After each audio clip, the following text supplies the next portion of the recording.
Yo, what's up, folks? Welcome to Ralph Reads, brought to you by TURN, the United Ronin Networks. My name is Ralph Anthony Garcia, also known as R4. The legal, the loyal, the regal, the royal, Ronin Ralph, your master of ceremonies. Please like, share, comment, and subscribe. Tell a friend to tune in to TURN, the United Ronin Networks. We are Ronin. Today on Ralph Reads, with 3 volumes remaining, I will present to you Volume 10 of Midnight, a gangster love story written by the one, the only, the incomparable, the incredible Sister Souljah. Put your feet up. Got the munchies? Eat up. Got the book? Read up. Whence? Let the reading commence. Chapter 45. Half of everything a businessman in America earns belongs to the United States government. Collect receipts. Keep proper records. If not, go straight to jail.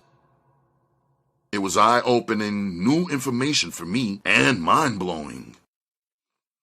Sunday night, I got more serious. I sat down and got my thoughts organized. Then I began to organize everything else. I pulled out the jewels for Akemi. I sat down with the pen and pad and wrote out the ajid. I asked Uma to write out in Arabic the nikah, the words Akemi would recite, and questions she would be asked during the short and simple ceremony. I would translate the Arabic into English myself. Then I would have the English translated into Japanese for Akemi. Uma was right. Akemi is a jewel, and I would have to work very hard to get her and keep her for myself. I wanted to go by her school and see her. I wanted to make sure she was okay, feeling well, and still wanting to be mine. I wanted to see what effect her family was having on her thinking and choices. I wanted to give her a copy of both the ajid and the nikah so she could make all of her decisions with a full understanding. I wanted to give her the jewels and other gifts as the mahr or dowry. After I had everything which concerned Akemi straight, we studied, Uma and I. The citizenship was, after all, a matter of business. Joining the United States of America was not emotional, not a matter of faith or patriotism. It was something I had to study for and pay for and continue paying for in taxes. It was because my life is a corporation and yours is too. Monday, the grind was on. By 10 a.m., I was at the lawyer's office with the paperwork for the possible house purchase. The lawyer's secretary wanted $500 to make a folder with our family name on it, slide my papers inside, and have the attorney look at it and give us a call. Is that the total fee? I asked her. That's the total right now, she replied. I left and tried the next lawyer. There was a whole block of them, 15 in a row. I figured maybe that was a good thing. A professional competition might drive 1 or 2 of them to lower their fees. I found one who would do the closing on the house for $250 total. She was a first-year lawyer, no experience. She was an African-American attorney who at least greeted her potential clients and not with the standard "fuck you" face. Monica Abraham, Esquire, says she could have the documents reviewed by tomorrow morning. She said she would check the register to verify that Mr. Saul Slursberg was the actual owner and that there were no outstanding debts and liens against his property. She even bothered to explain some of the concepts to me, which I appreciated a lot. I agreed to meet her at 10 a.m. tomorrow morning, but told her I would be in a rush because I had to go to class, referring to Sensei without referring to him. She said, I think you're wonderful to carry such big responsibilities on your shoulders, to conduct business for your mom and family, to translate so carefully and cautiously your mother's expectations. You're rare. If you were older, I'd introduce you to my younger sister. I contacted Sensei by phone, asking if it was okay for me to stop by and speak with him for a minute. He said I could, so I headed right over. Do you know a place in New York where a Japanese person could take an English language course? I asked Sensei. But of course, he answered. Would you be willing to give me their contact information? I asked. He went into his card file, flipping slowly, his fingers pausing on top of one card. He wrote out the information onto a piece of paper and handed it to me. You could have asked me this question over the telephone. Is there something else you wanted to say or ask? If I need to get something translated, something written in English translated into Japanese in a hurry, I asked. I can do it, he said. I paused. I was not wanting to bother you. I was thinking that if you could recommend someone who doesn't know you, to drop everything they are doing and start translating something for you right then and there while you stand and wait, he stated out loud to show me how absurd I was to him right now. If this is what the person does professionally, I could pay the fee, and they could provide the translation for me as soon as possible, I corrected myself. Sensei seemed disappointed for some reason. He said to me, the address I have given you, which you are holding in your hand, will serve all of your needs for classes and translations of at least 7 different languages. The businesses, as you can see, are all located at Rockefeller Center.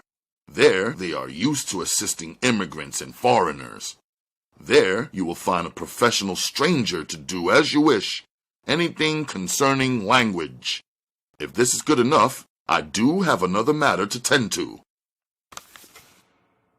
Arigato gozaimasu, Sensei-san, I said, thanking him respectfully. I left. $50 extra for a rush job? No problem, I told the Japanese woman, who agreed to translate my documents into Japanese and have them nicely typed and presentable on quality stationery. Come back in 2 hours, she said. The clock read 10 minutes past noon. I agreed. At 2 p.m., I picked up the Ajid and the Nika translations. The woman placed them in an elegant gold-textured envelope. I pulled the documents out. The words were neatly and beautifully arranged on thick 8x11 gold sheets of textured paper. A real professional job and much more than I expected. I paid what amounted to $25 per page, plus the $50 rush fee. I made sure to collect their printed business cards and my receipt as the Reverend recommended I do at all times. At the jeweler's, I paid a small sum to have my jewelry steam blasted and cleaned. Although they tried feverishly to actually buy Uma's high-quality pieces from me, they had to be content with me simply buying their most elegant jewelry cases to put each different piece into. For only $200, I bought 2 solid gold 24-karat rings. They were completely plain. No print, no diamonds, no engravings. Fawzi has said that the bangles were the precious pieces, and there were no bangles more precious than the ones I had cleaned and glistened in the box. 2 swift deliveries on behalf of Uma Designs were completed.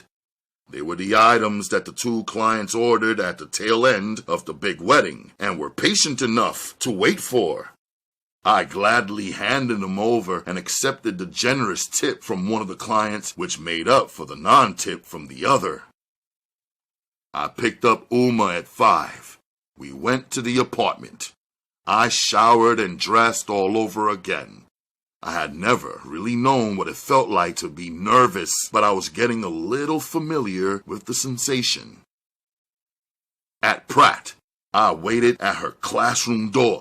This way, there was no way for me to overlook her when she arrived. In fact, I would see her coming down the hall. Her eyes would give away whatever she was feeling, as they always did, and really on just one look, I would have all of my answers. The closer it got to 7 p.m., the more students arrived. At exactly 7 p.m., the professor showed up. "Oh, it's you," she said, smiling. "You're looking quite smart. What's the occasion?" she asked. "I'm good," I told her, diverting her questions. "Have you changed your mind?" she asked.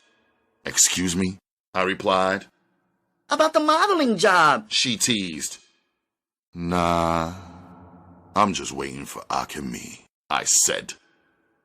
"She probably won't come tonight. She's somewhere preparing for a big show. I'm sure you know all about it," she tested. "Yes, I know," I told her.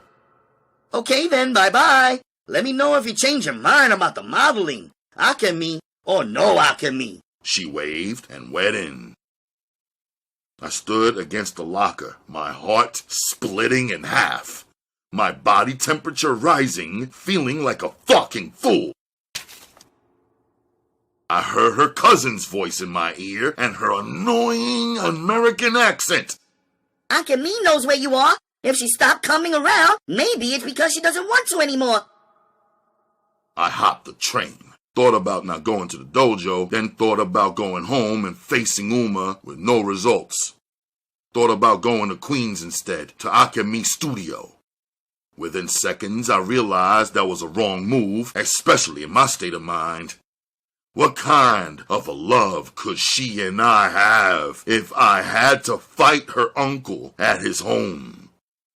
I thought about going by the museum where her show was, thinking maybe she was there setting up or rehearsing or whatever. Then I just got tight and said, "Fuck it! Should I be chasing her around? If she was my wife, she would be right here with me where I could see her. If my wife wasn't here with me, I better know where she was, and it better be a place that I approved of. If she loved me, how could she just stay away?" Before my heartbreak converted to depression and my depression into rage, I took some deep breaths. I decided I'd go to the dojo and clear my head. No women to entice or seduce me there. No women to arouse and abandon me there. Nobody with the power to break my heart there. No time or space or possibilities of tears there. I could just choose one of the students there and fuck him up real good to release my disappointment while calling it training. Later, every student in the dojo was already seated in rows when I arrived. I cut across the back of the room, headed for my locker.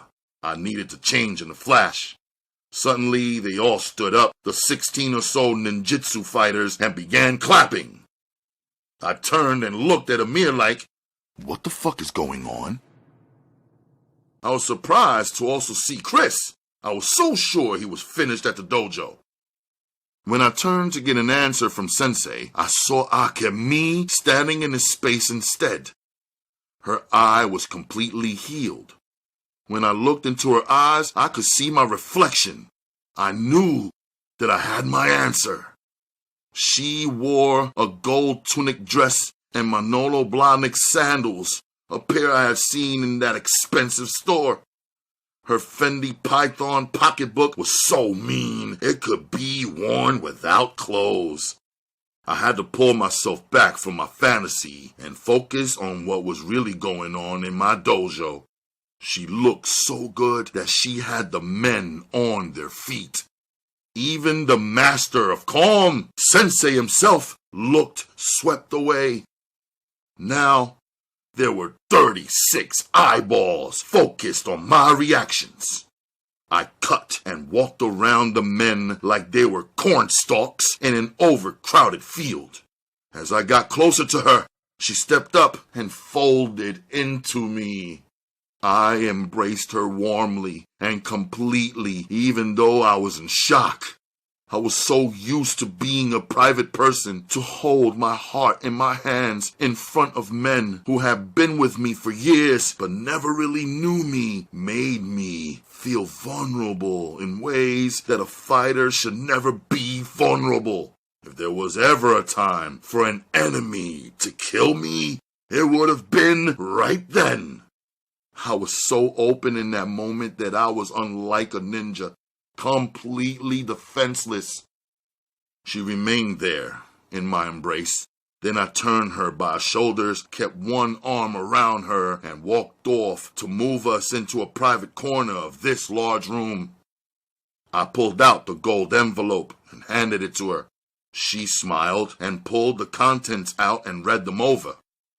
Her eyes welled up in tears that remained floating there but never fell. "Sensei, please continue with the class," I called out. But he didn't, and everyone laughed. Then she turned to Sensei and called out some words in Japanese. Sensei left the room and returned seconds later with a writing pen in his hand. He walked over and handed it to her. Look how she has him eating out of her hands, I thought to myself. Not to mention, I wished I could throw a curtain around her so that no one else could see or stare at her beauty but me.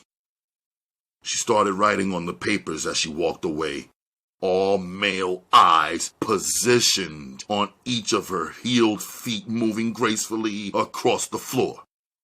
I wanted to know what she was doing, although I knew that whatever she was doing, no one could stop her. She spoke some more to Sensei. He called me over. "She says that you said all that is needed are 2 or 3 witnesses. Well, we have 17 witnesses instead," he translated for Akemi. "It's true that we do have 4 men here who are at least 18 years old," Sensei pushed. Amir was standing in the back with his hands in the air like, "What the fuck is up with you now?" Chris was mesmerized. I excused myself to the men's room and performed wudu, the washing that each Muslim must do before making a prayer. I returned and made a prayer at the front of the room facing east. I recited Al-Fatiha in Arabic. "In the name of Allah, the Beneficent, the Merciful. Praise be to Allah, the Lord of the worlds, the Beneficent, the Merciful. Thee do we serve, and Thee do we beseech for help. Guide us on the right path, the path of those upon whom Thou had bestowed favors, not those upon whom wrath is brought down, nor those who go astray." When I raised up, everyone was standing in complete silence. I pulled the jewels from my inside jacket pocket. I opened the elegant boxes and placed each bangle onto Akemi's wrist. The diamonds on the right, the gold on her left. For me, this was not any type of game. "Sensei, Akemi may recite her nikah now if she chooses," I said. Sensei translated. She chose. She recited her nikah in Japanese. Sensei translated her words into English for the 17 witnesses, 4 of whom were adults, in addition to Sensei, who was somehow representing Akemi and Akemi's understanding as a father, guardian, or family advisor would normally do. Akemi faced me and began reading the nikah in Japanese from the paper in the gold envelope. She was speaking with no fear, as though no one else was there other than the 2 of us. Sensei translated the words of the nikah into English for everyone to hear and understand. I recited my acceptance of her giving herself to me in marriage.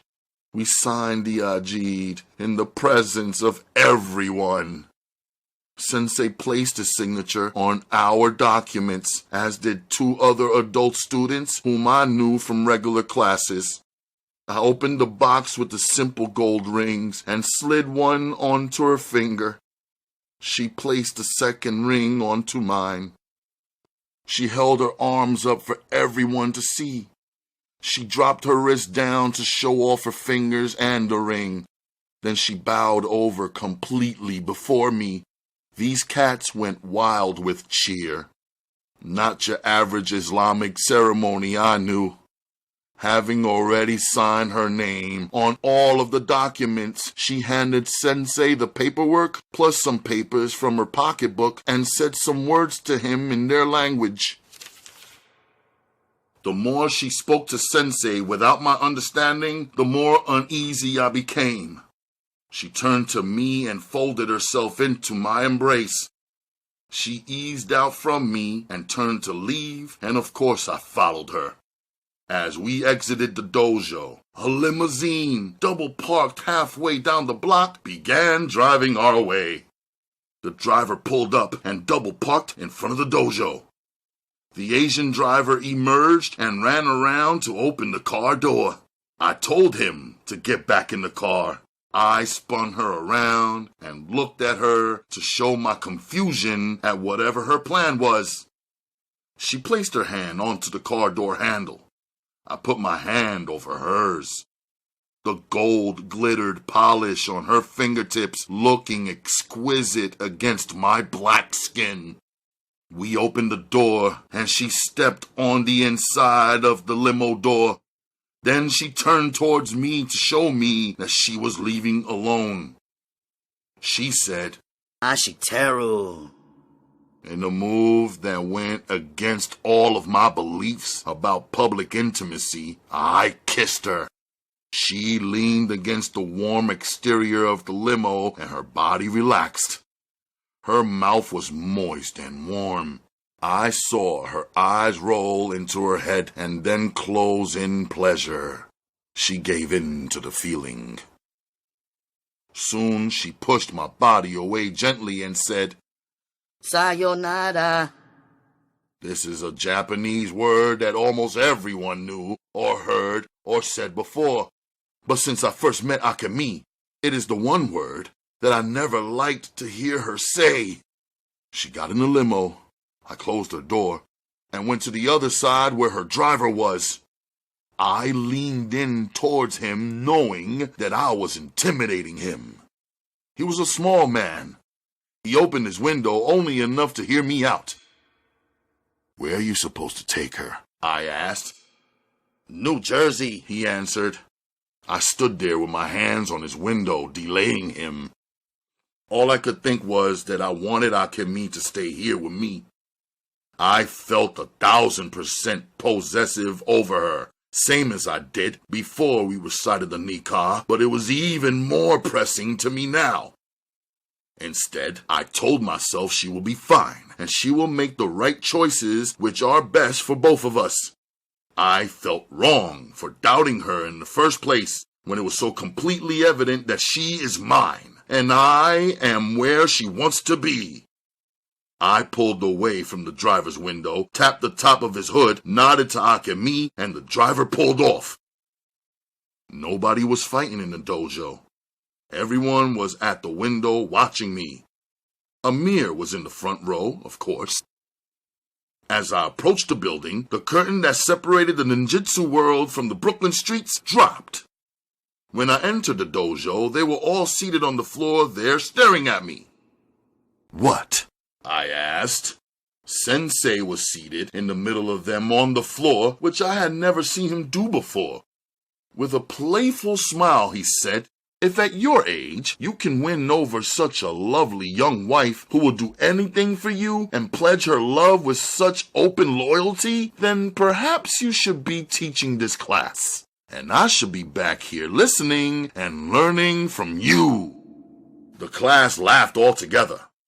I stood there dazed by the whole last hour of my life. "Loosen up, man. You got the girl," Amir said. They all laughed again. Still thinking of Akemi, I asked Sensei, "What did she tell you?" He smiled. "Perhaps you better get a professional translator to translate the events of this day for you." "Sumimasen, Sensei-san," I said, apologizing to him for the disrespect I caused him to feel by getting someone other than himself to translate my marriage documents into Japanese. "Very well," Sensei said. "She said, 'I love you. You are my husband now, and I am your wife. Nobody can change that.' She also said that neither a beautiful bird nor a beautiful leopard is beautiful in a cage. No one can change that either." "She's deep," Chris said. "She probably heard that somewhere in a rhyme," Amir said. I wasn't saying anything. Just thoughts racing through my mind, my heart, and my body throbbing equally. "Do you know the meaning of her name?" Sensei asked, always in the teaching position. "Her name, Akemi, means bright beauty." "Midnight and the bright beauty," Chris recited out loud. Amir laughed. Some students laughed too, but Sensei did not. I could see he knew now the weight of my heart and the seriousness of this matter. He continued, "The last thing that your Akemi said was, 'I have to leave now. I have to go back to wipe the tears from my father's eyes.' I don't care if it takes you all night. Now that your undercover identity has been compromised, I want you to sit here and tell us what the fuck was going on. Don't leave out no details. You might as well sit here and talk to us since you're 14, you just got married, and ain't on your honeymoon," Amir said, smiling. Chris seemed speechless with fascination. It was just the three of us now. "Chris, you wasn't even with us two on Saturday night after the party. I'm telling you, this man here has 2 wives and 1 newborn. At least that's all we know about it so far." Amir was now standing on his feet, animating like he was in a play in front of a packed theater. "Now, your man did all of this without giving up 1 word or 1 shred of evidence. I'm so fucking impressed right now. We all friends here. Just give up your secrets," he begged. "Your ninja wife is the one who blew up your spot by showing up to the dojo. That was your only mistake. The one thing that you weren't in control of.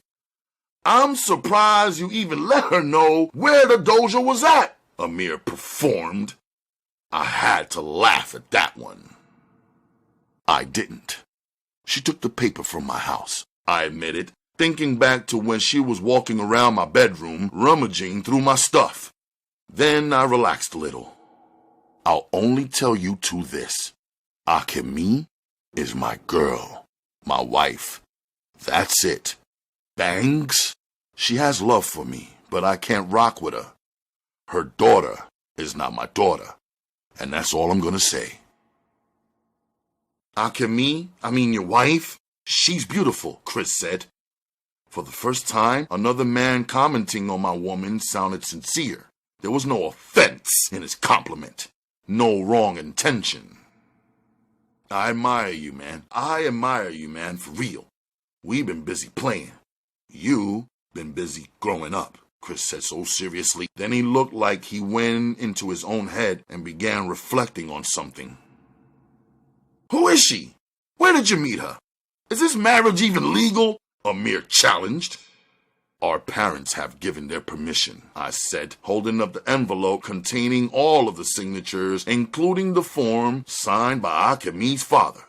"And our marriage is legal in the eyes of Allah." That silenced him. Even the Sudanese bride returns home to her family after the signing of the Ajid. She doesn't go right away to her husband, Uma said, soothing me. She was sitting in the middle of her bed, her bare feet still beautifully painted with pretty henna patterns.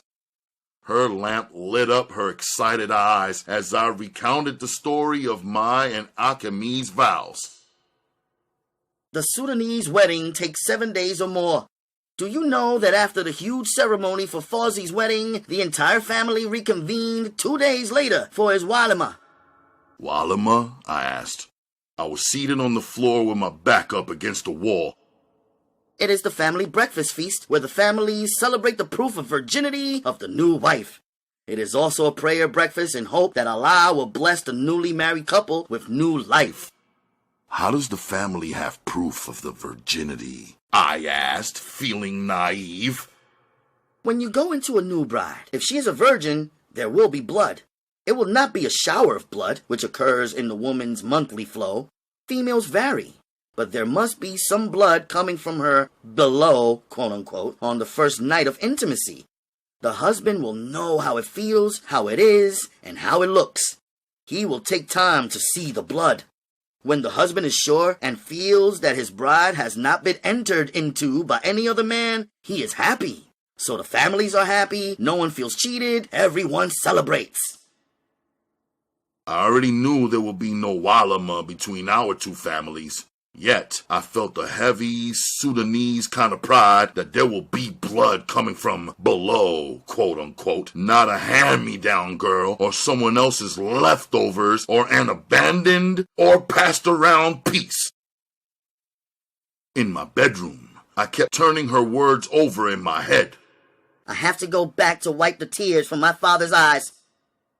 Not back to Japan, my heart pleaded. The driver said New Jersey. She must be saying that her father has come here to the U.S. and is keeping up in the New Jersey home of his brother. Either way, I had to admit to myself that this was the first time since we arrived to America that I really trusted any female outside of Uma. Now, after careful thought and observation, I felt within my heart that I trusted Akemi too, even when I could not see her with my own two eyes standing before me. I trusted that she was good and true, and doing only the right things. Chapter 46. Early Tuesday morning, we made prayer. I took the trade ride in with Uma as usual. I asked her if she had known that Uma Designs needed to pay taxes to the American government. She looked at me strangely and said, I go to work every day at the factory. When they pay me, they have already deducted the money for taxes from my paycheck. That's what I pay them. At 10 a.m., I was at the lawyer's office. Saul Slursberg's home is his to sell. He is debt-free as far as liens against his home are concerned. His deed is old. I can update it for you with his consent. Also, I would advise you to spend the money and have the home inspected before your mom agrees to the sale or signs anything, the lawyer said. Mr. Slursberg has already said that if anything's broke, we should just fix it, I informed her. It's an as-is deal. Well, usually, if something is not right with the house and the inspector confirms this fact after his inspection, you can negotiate to have the amount it will cost you for the house repairs deducted from the overall selling price of the house. That's not happening here. $80,000 for this guy is the magic number. We've looked at a lot of properties. The ones that Uma likes are out of our price range. This place is the only one so far that is in the right location for work and school at the right price. Mr. Slursberg is an old guy. He wants to get out of New York quick, I said. Yes, maybe too quickly. Maybe you'll sign these papers and hand over your money and he will leave so fast your head spins. Then you find out your house is wired all wrong and is a fire hazard. Or your air conditioning doesn't work and it's June. Or God forbid the plumbing is jammed and the plumber wants $5,000 to lay new pipes. Meanwhile, your toilets are backed up and the whole house stinks. Slow down, I told her. Easy. I understand. We'll get the inspections. Sorry, she said, slowing down and content that she seemed to have won her argument and made her point. I want to ask you a couple of questions about taxes, I said, leaning forward in my chair on the opposite side of her desk. You're wearing a ring today, She observed. on your married finger. After completing my business with the lawyer, I headed in the Museum of Modern Art. I wanted to see the place where Akemi would have her exhibit. I wanted to have an idea what she was involved in and thought just maybe she would be over there too. The museum was situated in what I referred to as a white zone. I never take my guns into white zones. I stash them before and pick them up later.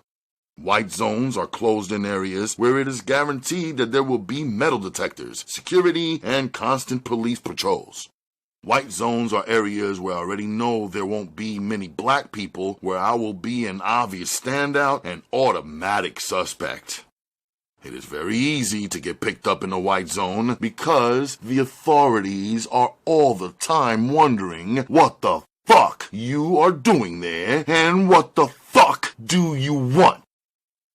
The museum was a nice-looking, well-kept, oddly shaped facility where it was clear that millions of dollars were being spent to keep the lights on, the thick glass windows shining, the turnstiles and security desk operating, the huge bookstore in the lobby stacked with an inventory of thousands of intriguing items, and the pictures and displays mounted, framed, and lit up.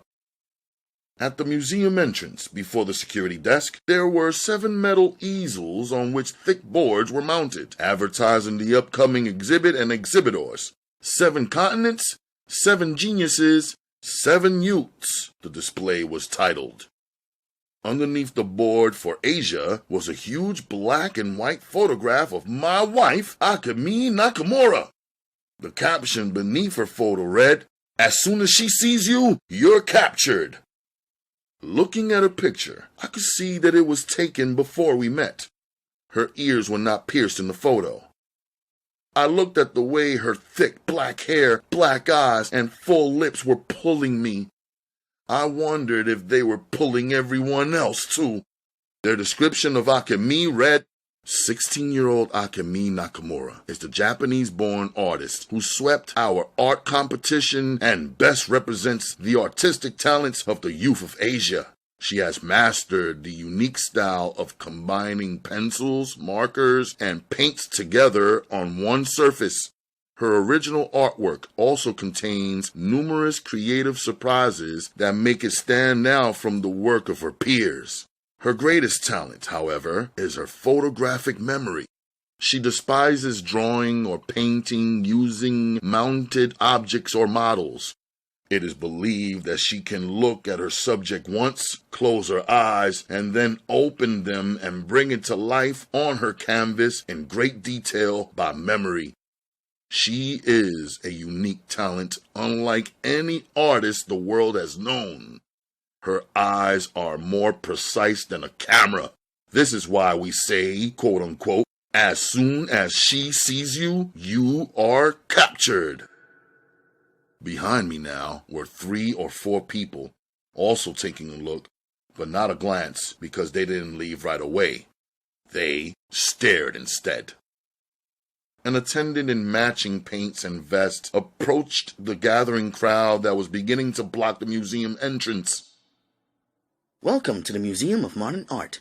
This exhibit will be featured on Saturday, May 3rd, here at the MoMA, and will be on display for 3 months up until August 3rd. A reception will be held in our auditorium welcoming the 7 young artists who have poured their hearts out onto canvas for your viewing and enjoyment. Will you be joining us in the museum today? She asked, pointing towards the desk where the entrance fees were being collected. I stepped to the side, away from the group, and towards their attractive bookstore. I was looking around and not looking all at once. I was thinking about the phrase, quote, 7 geniuses, 7 continents, unquote. I was wondering if I really ever thought of Akemi as a genius. I thought of how I have lived my life in America, preferring to be anonymous, yet had somehow attracted and married a female who was selected to represent a continent of almost 4 billion people, with India and China having more than 1 billion souls each. I tried to bring it all into perspective, telling myself that not all of the people on the continent of Asia were young, so she wasn't really representing all 4 billion of them.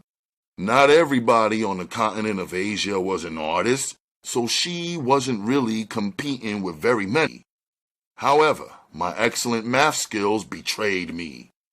Because my mind had already calculated that 1% of 4 billion is 400 million, if even a half of 1% of 4 billion teen artists competed in the Asian teen art competition, then there still were 200 million contestants.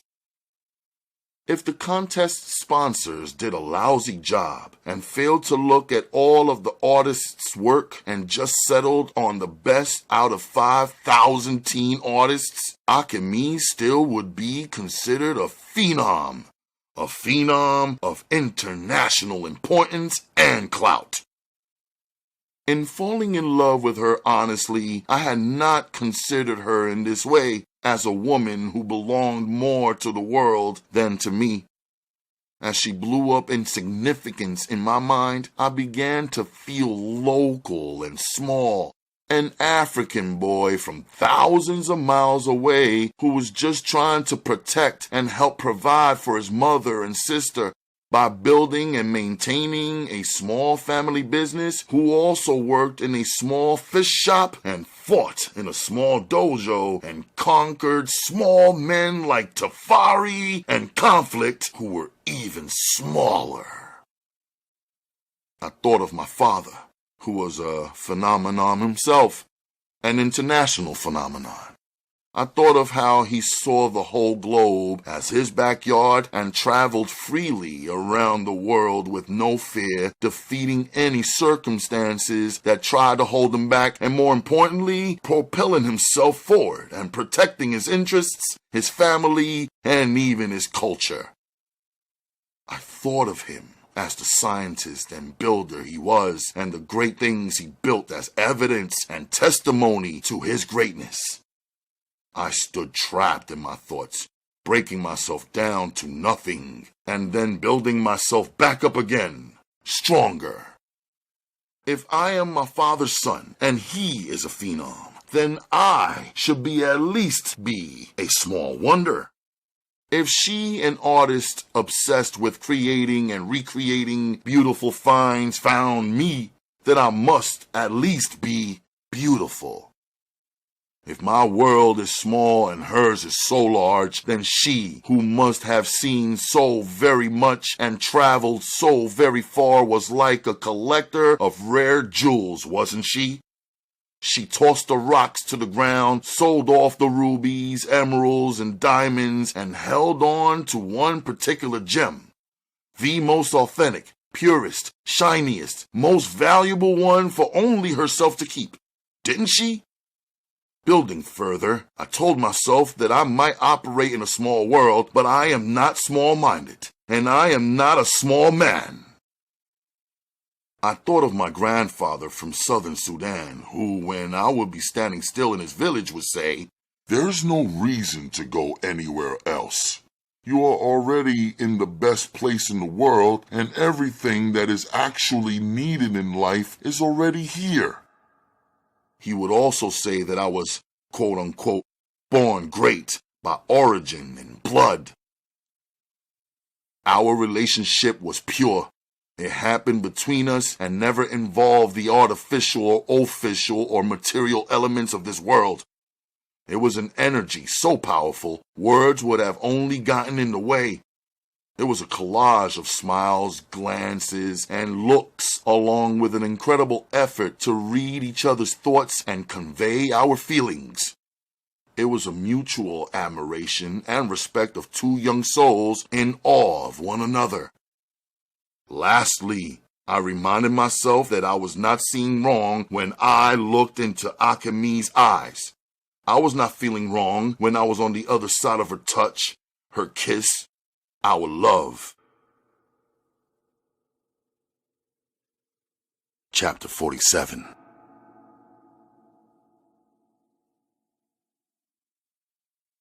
Brooklyn will sober a lover up real quick.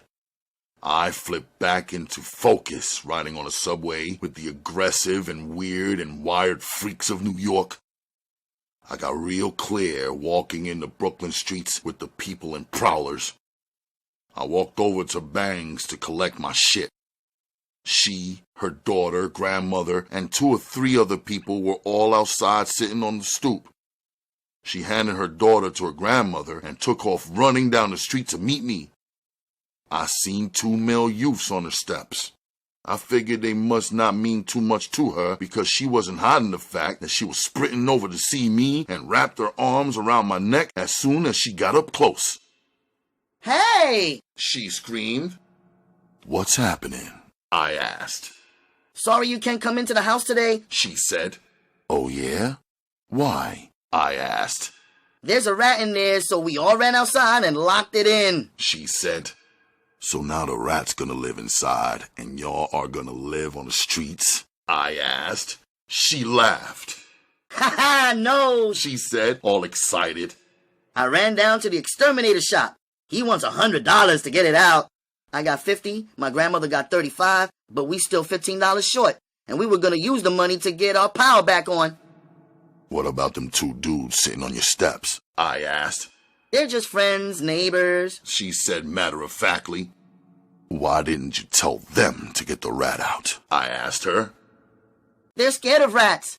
Everybody's scared of rats. You should have seen my grandmother. She was up on top of the counter with the baby when I got home from school. No problem, I told her. When we got near her stoop, 2 cats stood up. One of them gave me the screw face like he was some kind of tough guy. I figured he probably had a thing for Banks. I looked dead at him. Inside, I was laughing at these black American dudes who act all big but got nothing and do nothing. He might as well be wearing some hot pants and a tube top sitting around afraid and useless with the women, I thought, taking one look at him. If he couldn't even face down a rat, how could he challenge me? I spent my African summers with my grandfather living in the same realm with the lions. Go pay your power bill, I told Bangs. Sure, she said, seeming to melt and swoon when I spoke to her forcefully. I walked past them 2 and pushed the door open while they stood to the side and watched. Then I closed the door behind me, 'cause fuck them watching me. First thing I did was open all the closed bedroom and room doors inside of the house, ending up on the 2nd floor for the first time. The 2nd floor rooms were same as the ones downstairs. The last room on the left corner had a bare mattress with a men's pair of pants on top.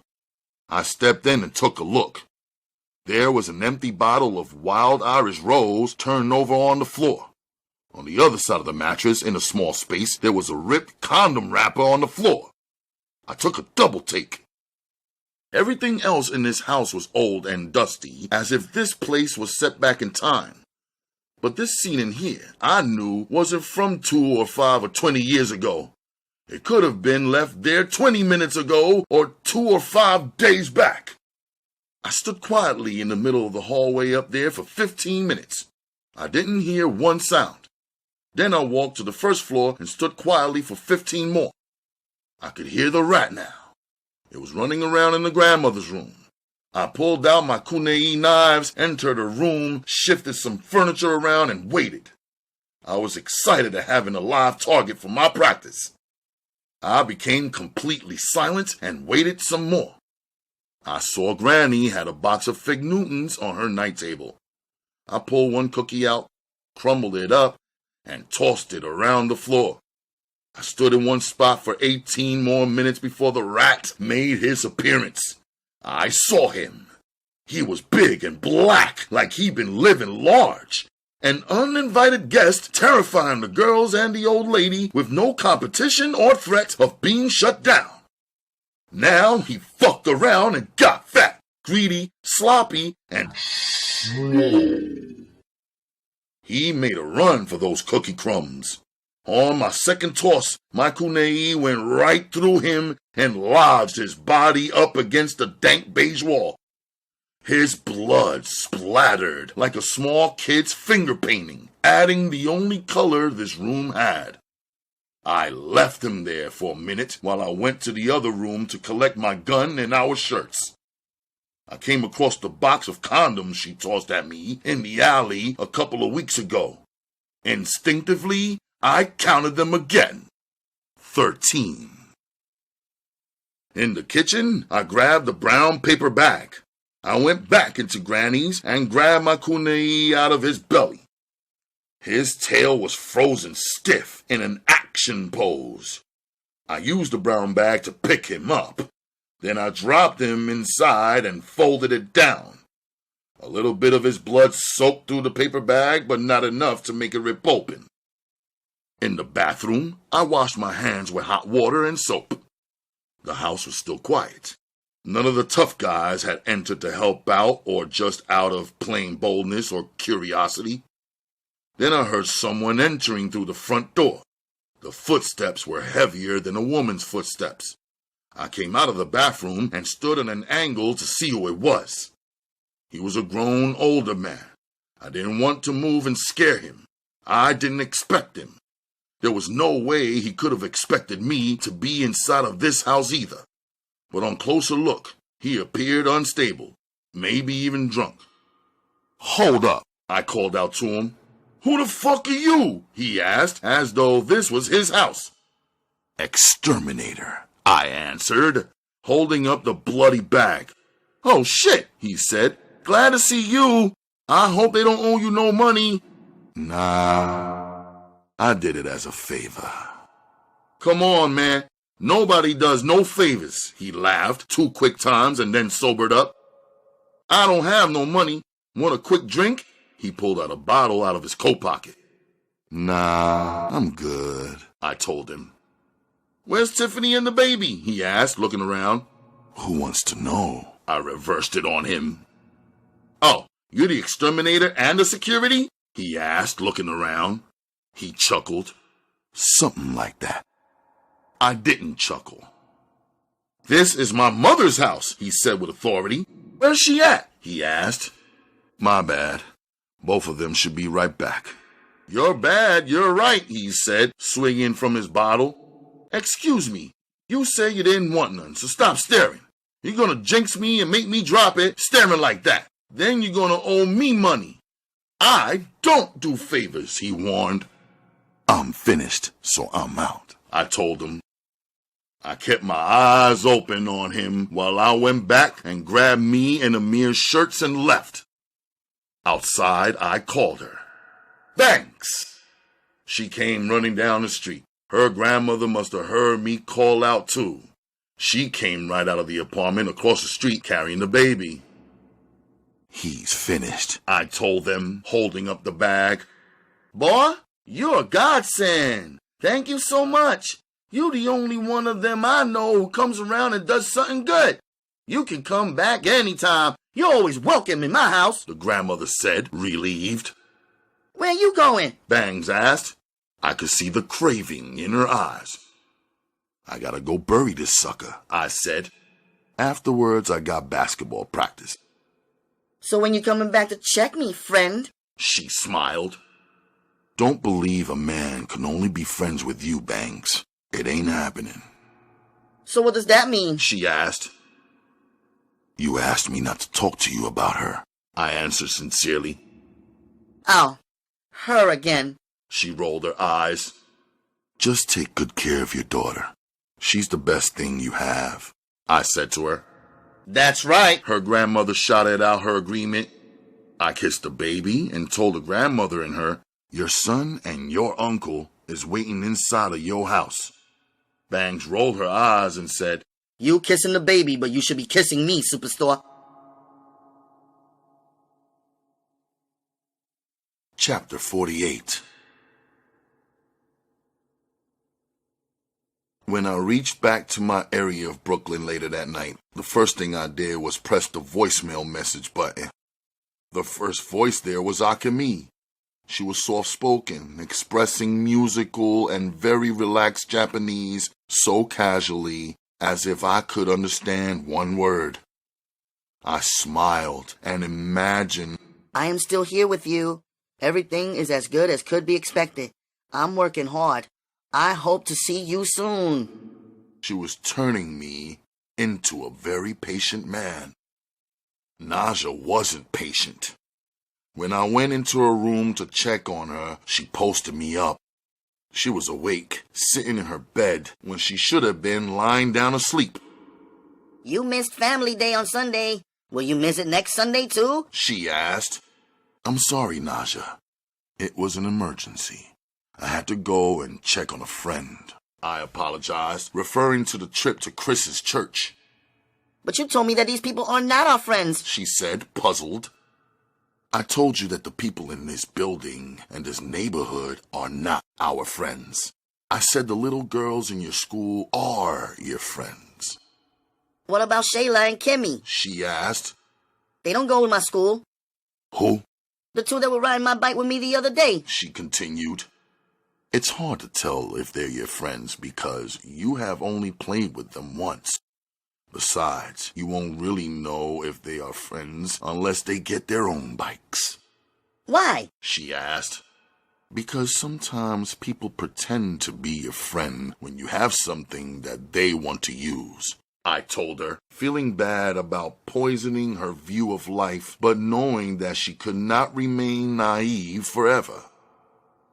Oh, well, what was the point of buying me the bike if you don't let me outside to ride it and don't take me outside to ride it because you're never home? She asked.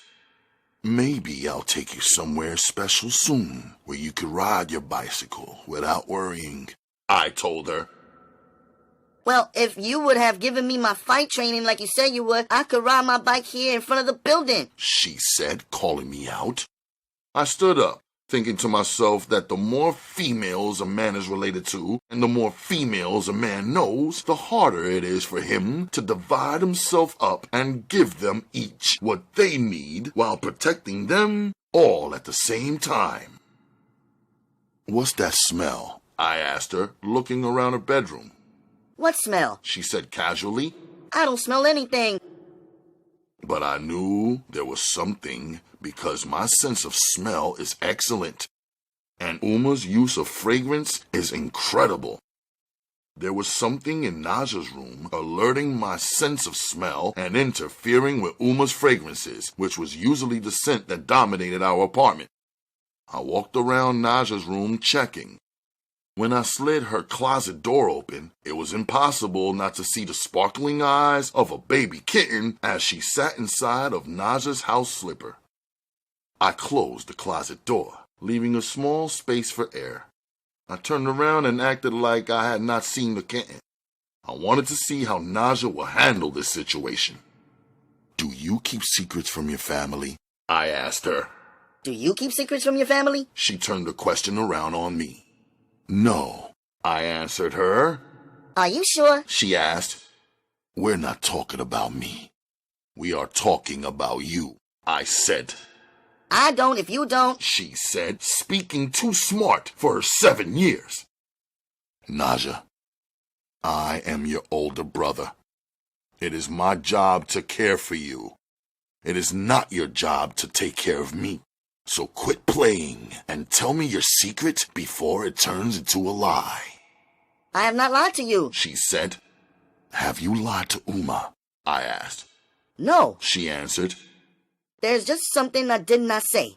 That's not lying, is it? She asked, flashing her innocent and childish grin. It's not lying yet. I'll give you a chance. You can tell me now, before your secret turns into a lie, I said calmly. I found a kitten outside. I saw it in the bushes in front of Miss Marcy's window. She likes kittens too, so she let me run outside and get it. I put it in my book bag and now it's in my closet. I fell in love with the kitten, but I knew Uma wouldn't let me keep it because she even told me once before, no pets until we get a new house and a backyard for them to stay in. So does that make it okay to bring the kitten here anyway, just because you want to? Because you feel like it? I asked her. No, but I thought Uma wouldn't understand. She said. You thought Uma wouldn't agree, I corrected her. You're right, she admitted. But she's so cute, isn't she? Her name is Wish. You should just talk truthfully to Uma. When you hide something, it is the same as saying that you understand that it is wrong. It is the same as lying. The truth is better than a lie, I added, almost automatically, repeating the words I heard Uma say to me for so many years. I also told her, you should have not given the cat a name until you are sure you can keep it. To give something a name and to say the name over and over again is to grow closer to it. That's what our father taught me.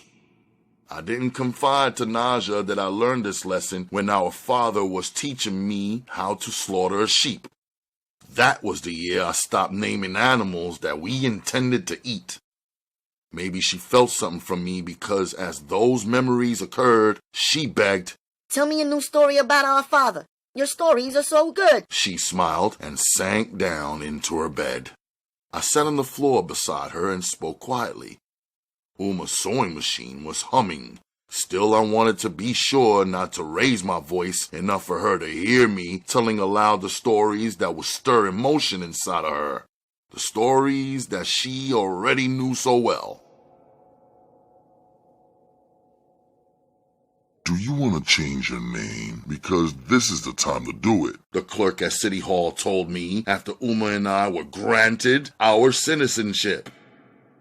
A lot of foreigners who become citizens of the United States opt to have simpler names that we can pronounce easily here in America, like Joseph or Robert or Theodore or Benjamin. I'll keep my name as it is, I answered him. Uma smiled politely at the man because he had authority. Like myself, she had learned so much since 7 years ago. She knew now how to get the small victories without compromising her beliefs. She wore her thobe today, covered her body, but not the niqab which concealed her face, all but her eyes. She pretended that she was saying something so nice, but in Arabic she pointed out to me, These people are so arrogant and so ugly.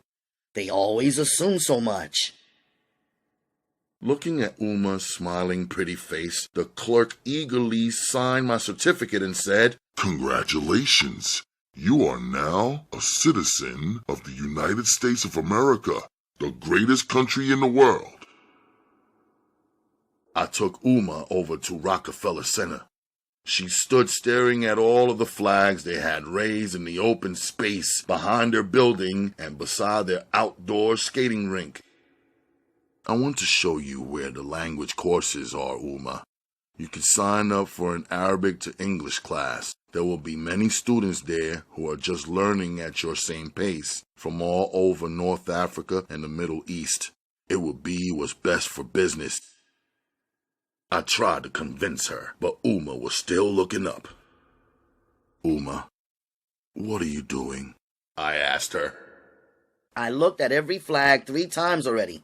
There are so many flags, yet I still don't see the flag of the Sudan, the largest country in Africa, the land of the blacks, she said incredulously. Inside the Rockefeller Center building, I helped Uma to complete her English language course application. We paid the fee and were given the registration and identification cards. Since I could not escort Uma to class on Monday and Wednesday nights because of basketball and martial arts, I signed her up for the weekly early Saturday morning 3-hour workshop. This way she could ride in with me when I went to work for Cho. I'm going to bring Akemi here also, I told Uma, for the Japanese to English course. It will be good for her business as well. Souljah, Uma replied. I dropped Uma at work for the night shift. Since she took the day off to get our citizenship papers, she would have to work from 4 p.m. until midnight. Then I headed back over to pick NAJA up. She would have to hang out with me once more. I knew already she would like that, especially since she would be sad about having to get rid of her kitten. Uma had been clear this morning that the timing for a pet was all wrong for our family. Pets shed and urinate and tear things apart. I have expensive cloths and pins and needles lying around. I can't afford to have the kitten cause us any setbacks. If we are blessed to get our new home, then no problem. There will be a place for everything and everything in its place. On the train ride to ball practice, the kitten's head popped out of NAJA's book bag. She would rub her nose against the kitten's nose and cover its face with her kisses. We have to set her free before we pick Uma up from work tonight, I explained to my little sister. You seem to be getting closer to this kitten. It's gonna make it real hard on you when you separate, I cautioned her. I have 7 hours left. She smiled and placed her face beside the kitten's.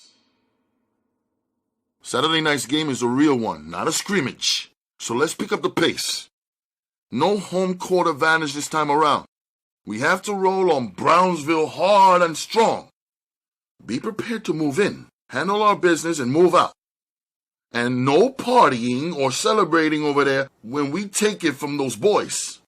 You all know what happened last week. The league can't afford for a player to get shot after every game, Vegas said, referring to some kid who the cops clapped the night after our first win, which I thought really couldn't be blamed on the league.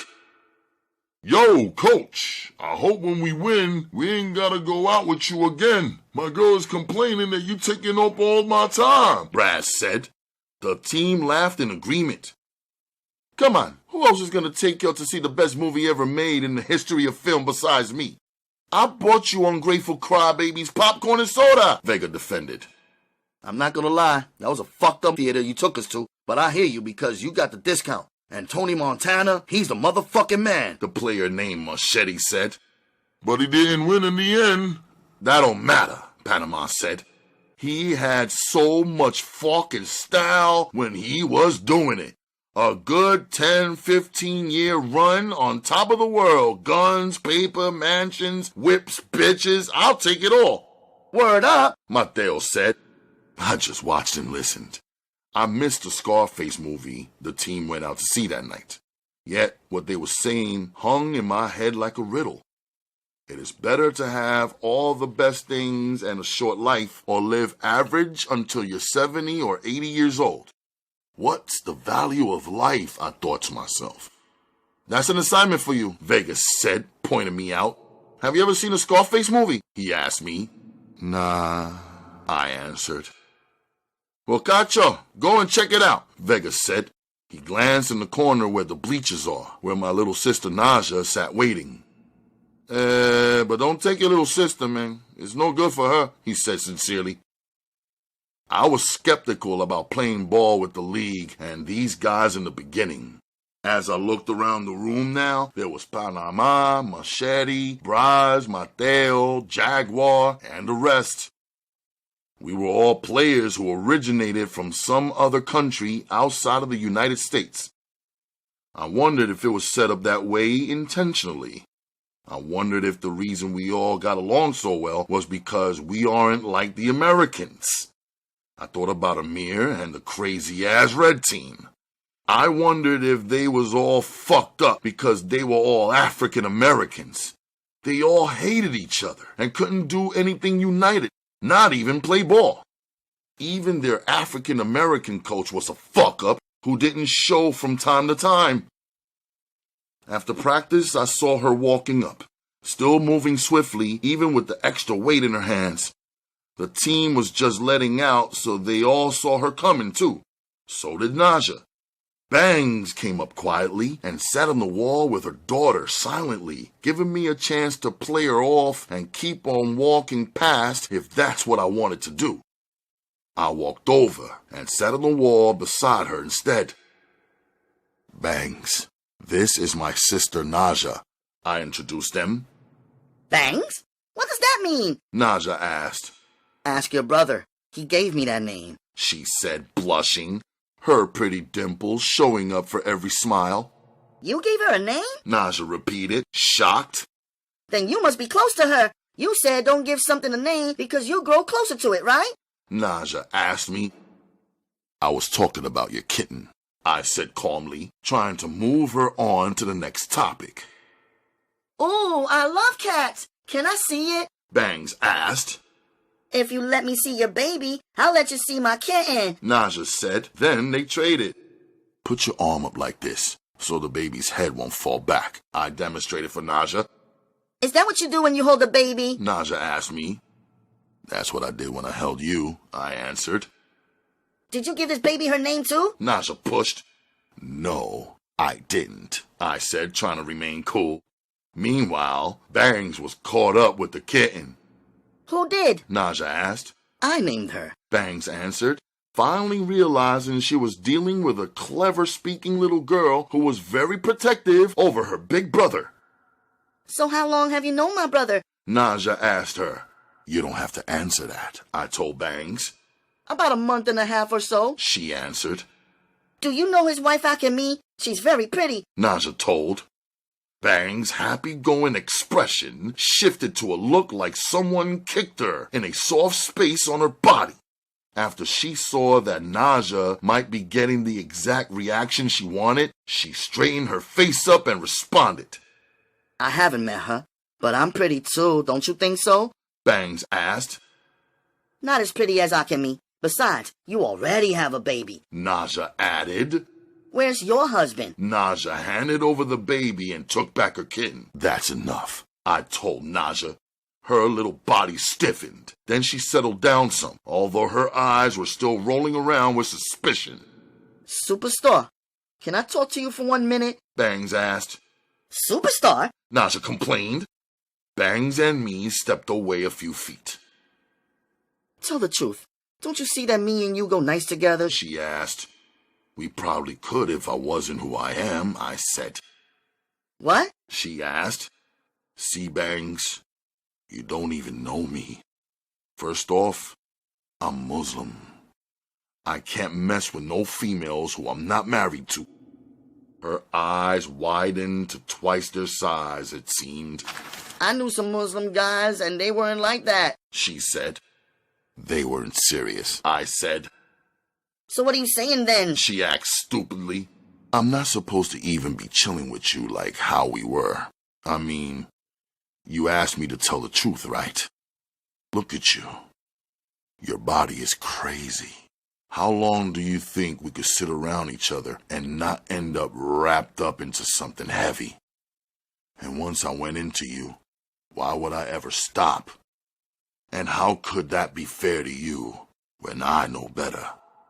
I don't see nothing wrong in it, she said. That's one of the problems, too.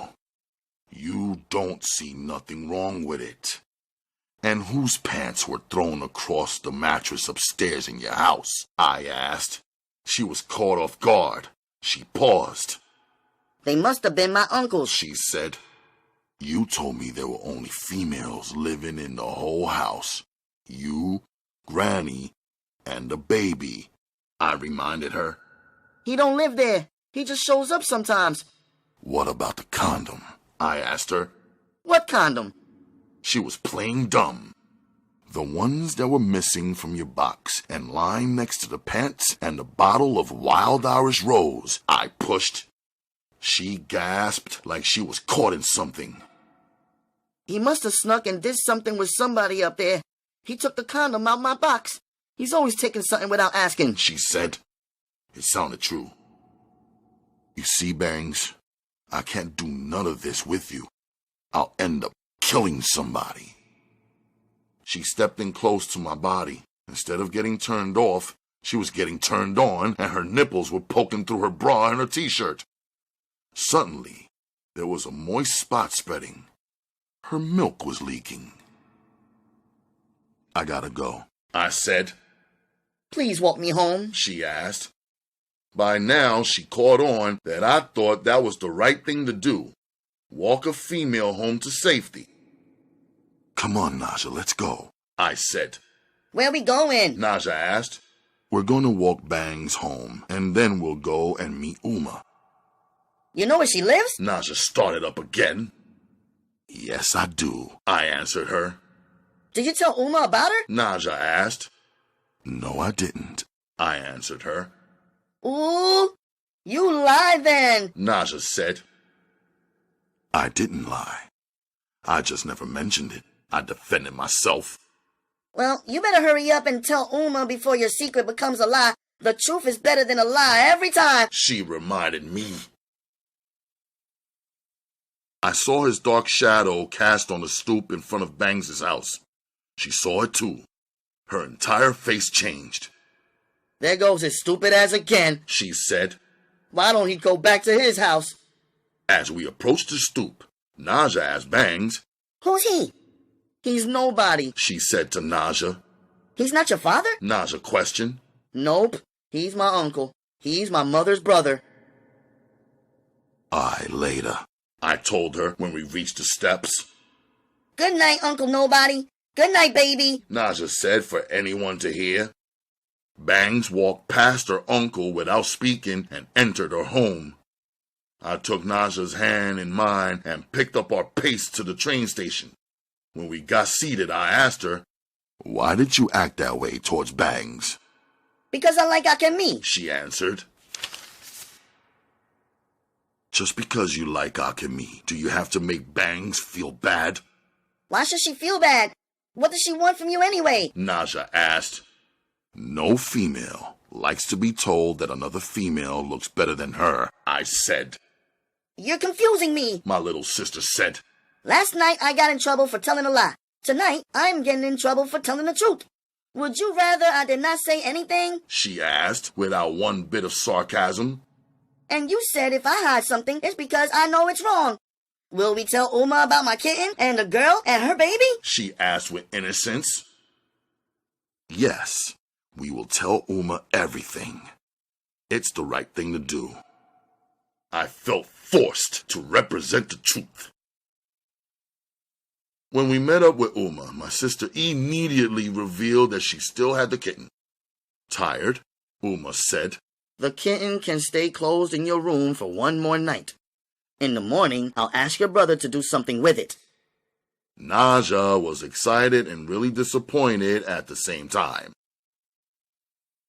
Later that night, I thought about how NAJA did not say one word to Uma about meeting Bangs or the baby.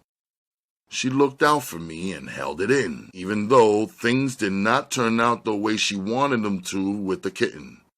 I appreciated her. I realized she really only wanted to accomplish one thing by acting up in front of Bangs. She wanted to keep her brother away from a situation she knew our mother would not approve of. A situation she felt, even in her young age, was also not right for me. It was probably unfair to ask my sleepy mother a deep question. Yet, I wanted to hear her sincere answer.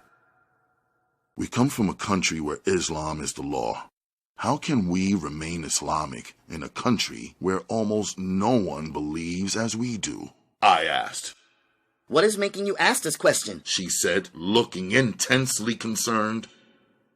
Islam gives women rules to be modest, to cover, to marry, to be faithful, to pray.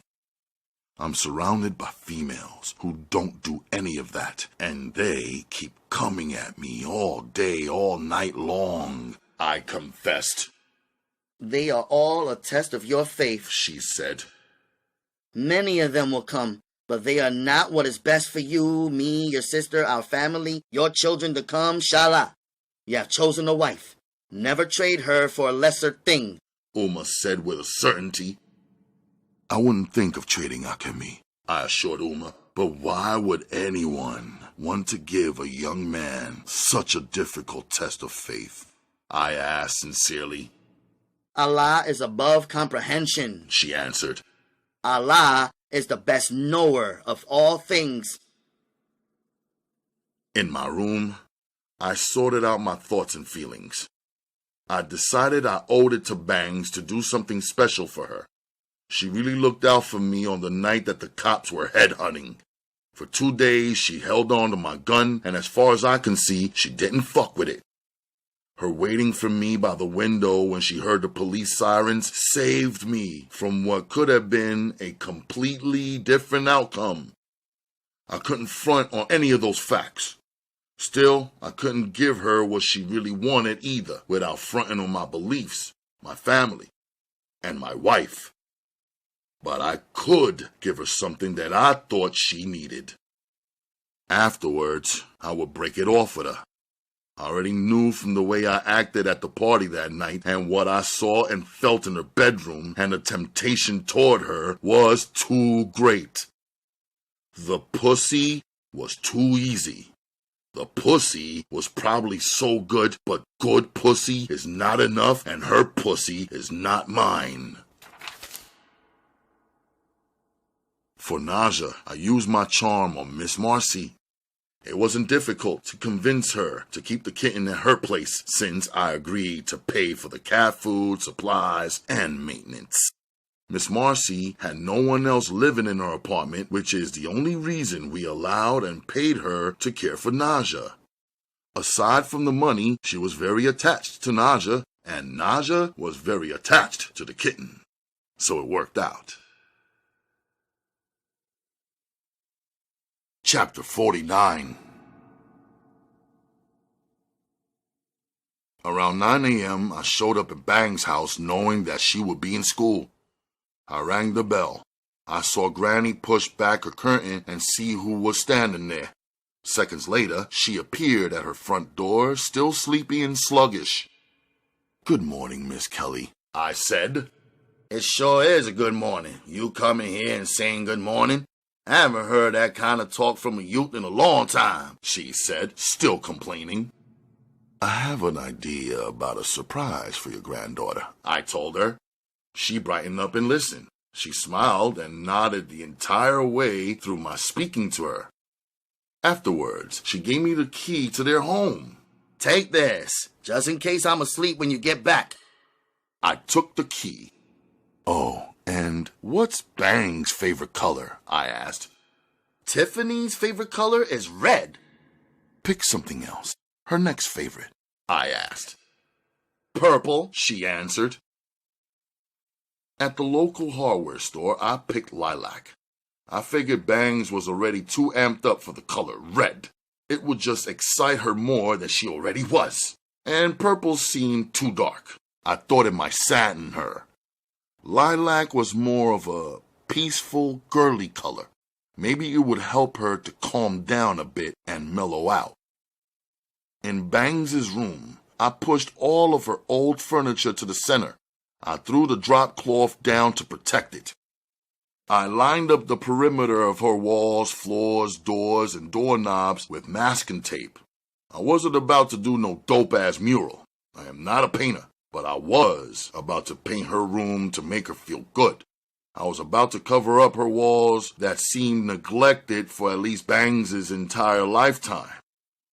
From what I knew about females, they don't like to live a life without beauty and beautiful colors and surroundings. At least the females who I know and love do not. Before placing the roller on the first wall, I had to remove the old clippings, pictures, and magazine articles she had taped up. I figured if she was anything similar to me, she probably wouldn't like no one fucking with her stuff, so I tried to take them down easy without ripping them. I placed the clippings into a neat pile on her dresser underneath the plastic drop cloth. The article on top caught my eye through the transparent plastic. The title of the article was Cut Short. It read, "The life of a Brooklyn teen, Darren Sparks, was cut short at age 17 yesterday. He was killed by a drunk driver on the evening of..." Right away, I knew this was the baby's father, who Bangs had confided in me was killed by a drunk driver. I thought it was sad. At the same time, it pumped up my determination to do a good job to bring Bangs a little bit of happiness. The roller made it easy. I was finished by 1 in the afternoon. Still, the paint had to dry, and I wanted to be out before Bangs got home, probably around 4 p.m. I knocked at Granny's door, not knowing if either she or the baby were asleep. "Y'all finished?" she asked. "I finished painting, but it has to dry before I can remove the tape and put the furniture back. I don't know how long that will take." "Well, take your time. You have the key. The van is going to come around soon and pick us up, me and the baby," she said matter-of-factly. "Where are you two going?" I asked. She smiled. Well, I'm going to take advantage of some of my old lady perks, she said. The nice people over at the senior center have a van that picks us up and take us on local errands, shopping and whatnot. Afterwards, they're going to drop me off over at the clinic. Tiffany is going to meet me over there at 4 p.m. The baby's got to have her 3-month checkup. I'll be there already waiting online. You know they give you an appointment, but they still take 100 hours before they call you in to see the doctor. They figure if you're poor enough to be in the clinic, you shouldn't have nowhere else to go or nothing to do. So they let us sit there and wait. Are you expecting anybody to come by your house while you're away? I asked her, thinking about the situation with Bangs' uncle. No, if someone comes along looking for me, just let them ring and knock. They'll figure out that I'm not there. If they know me, they'll know I'm coming back. What about the uncle? I asked. My son? That fool, he got a key when he hasn't lost it somewhere. When he don't have the key, he just try to knock the door down until we let him in. Does he live here? I asked, double-checking Bangs' story. Nope, but he don't live nowhere, really. His wife has a house, but that's her house. Every time they fight, she throws him out. He keeps drinking. They keep fighting. He keeps showing up here. I try to keep him out because Tiffany doesn't like him. Why don't you just change the locks, and this time don't give him a key? I asked her. She looked puzzled for some reason. Do you give everybody a key? I asked her. No, of course not, she replied, but she had given me the key and barely knew me. I wanted her to think about that for Bangs' protection and the sake of the baby. Did you give a key to Darren? I asked. Who? Darren, I said. Darren Sparks. Goodness gracious, who is that? She asked. I'm sorry for bringing him up. I know he passed away, but I'm just saying, Granny, you can't give everybody the key to your house. I thought you were a nice young man. Now you're trying to make me feel senile. Who is Darren Sparks? She said, her hands now on her hips. The baby's father? I jarred her memory. Her face darkened, like when someone walks by and steals the light away for a second. Her expression changed and then went blank. The baby's father is not dead. Now, I don't believe in that. Saying somebody's dead when they ain't? It's like voodoo. You call him out dead, then it happens. I got a lot of disagreements with my son, but I don't want him dead either, she said. And we don't talk about that in there. The baby was born and that's it. We take it from there. The baby is here. The baby didn't do one thing wrong to nobody, she said, seeming to have no idea that she had exposed the filthy truth. Tiffany is your granddaughter, right, Granny? I asked her to be sure. Of course. She is my daughter's daughter, God rest her soul. Now she's dead. If I could have it my way... Then she stopped herself on hearing the baby's soft cry. I left out when they left, watched them get into the van, and walked back over to the hardware store while the paint continued to dry. What kind of family is this, I asked myself. The uncle, the one man who was supposed to be protecting the family, was fucking the family instead. The grandmother, old and confused, was welcoming the son even though she clearly knew that he was fucking her granddaughter. Did she think not discussing it made it okay? I should have known when I seen her uncle the first time. He was the real rat, not the one I knifed and pinned up against the wall. No, he had to be about 38 or 40 years old. Bangs is 14. He had to be fucking her at least since she was 13, probably even younger than that. I felt the fire in my heart. When I returned, the paint was dry. No one was home, and I was glad about it. I placed everything back into its place and removed the masking tape. While I was taking care of all that, I had the locksmith changing their front door lock. In her room, I installed a deadbolt lock. This way, when she's in her room, no one could get in unless she wanted them to, unless she turned the metal knob and allowed and invited them in. I even had the locksmith repair the window lock as well. In the kitchen, I emptied and rinsed out a jar. It worked perfectly as a vase for the flowers I brought for her room. I arranged them, filled it with water, and left them on her dresser. I threw out her dirty old window curtain. For now, the blinds would have to do. I thought of how easily Uma could zip through making a proper curtain for Bangs. Then I pulled the thought back. The reality was that this was the last stop for me with her. These gifts made me feel okay about my goodbye. She ran around to the gym to see me like I knew she would. Basketball practice had just begun. I had just arrived. Hey, we're locked out. It's crazy. Granny's key won't work. It won't open our front door, she said with her usual excitement. I could see she was beginning to depend on me as her problem solver. I gave her Granny's key ring with the new keys to the new locks I had installed attached. Here, your grandmother gave me her keys to hold, I said. Why? When? She asked. Her questions let me know that Granny didn't spoil the paint surprise. I gotta go, Banks. I can't keep the team waiting. She left reluctantly as always, but I knew her grandmother and baby were waiting for her as always too. I also knew she would come back and try to catch me after practice was over, so I left early and headed for the dojo.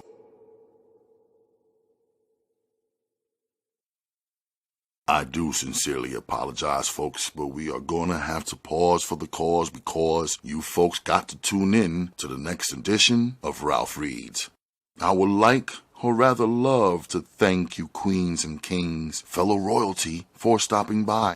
You may connect with me via Facebook. Send a friend request while you still can to Ralph Anthony Garcia. On Twitter and Instagram at RGMC2407. Send an email to rgmc2407@gmail.com, where if you would like to leave a small donation, please use the Zelle app or paypal.me/RGMC2407 or Cash App. My cash tag is RGMC2407. You may also connect with me on my other channel, the music channel, RGMC, Ralph Garcia, Master of Ceremonies, and right here on TURN. Tell a friend to tune in to the United Ronin Networks. We are Ronin. Fellow royalty, pick up a good book, read a good story, and set your good self free. I appreciate you, and I love you like cooked food. I will see you folks on the continuation of this Sister Souljah miniseries on the next edition of Ralph Reads. Folks, tell somebody you love them today. It might just make their day.